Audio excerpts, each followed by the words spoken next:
20th century, hundreds of different kinds of animals have disappeared from the wild.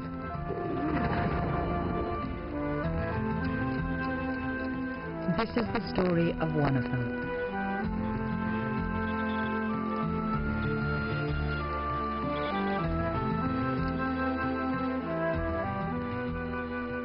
The pink-headed duck was unique in its color and structure.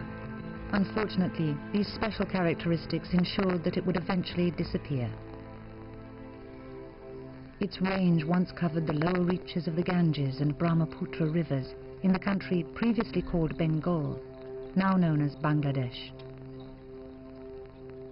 In the 19th century, this area remained largely unexplored. It was intersected by innumerable slow-moving expanses of water, a wildlife wilderness with few humans.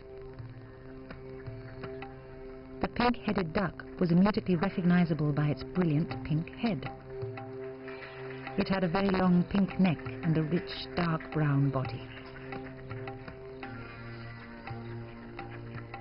The females were generally paler than the males, and the immature ducklings had white heads and necks with only a tinge of pink.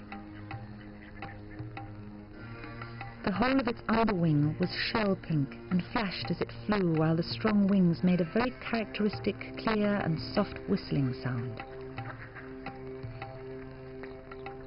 Once seen, the pink-headed duck was never forgotten. It was about the same size as this mallard, and its easy, rapid flight was to make it a memorable game bird too. Trophy hunters were attracted by the elegant simplicity of its pink head and the contrast with its rich dark brown body. Even its nest was unique. It was the only duck in the world to lay perfectly round white eggs, which looked like unpolished billiard balls.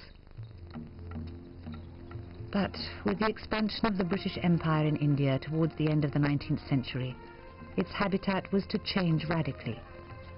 Virgin land was cleared and turned into productive farms. The untouched Eden of the duck's range was too tempting for Britons, hungry for sport, to ignore. Tiger hunters pushed into the wilderness on elephants' backs. Disturbed in the reed beds, the ducks flew up in front of the line of the elephants and were shot.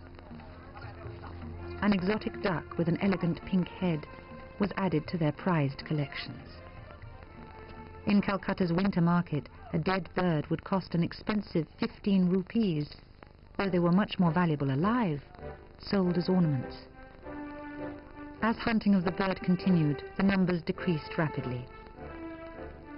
In an act of arrogance, the British colonial hunters refused to recognize a closed hunting season. Large additions to the number of shotguns in the region added to the rate of loss, as numerous wildfowl were slaughtered. Easy to spot, the pink-headed duck was always favored in a flock and taken as a prized trophy. The duck had disappeared from the markets of Calcutta by 1915 and from its range by 1924. Its loss caused almost entirely by hunters. In India, the last recorded specimen was taken in 1935, but captive birds lived on in Clare, France, and Foxwarren Park, England. As many as 10 of these extravagant-looking ducks lived in Foxwarren Park for nearly 10 years. Sadly, although conditions were thought to be ideal, they never bred. The last captive bird died in the English park in 1942. It was also the last of the species.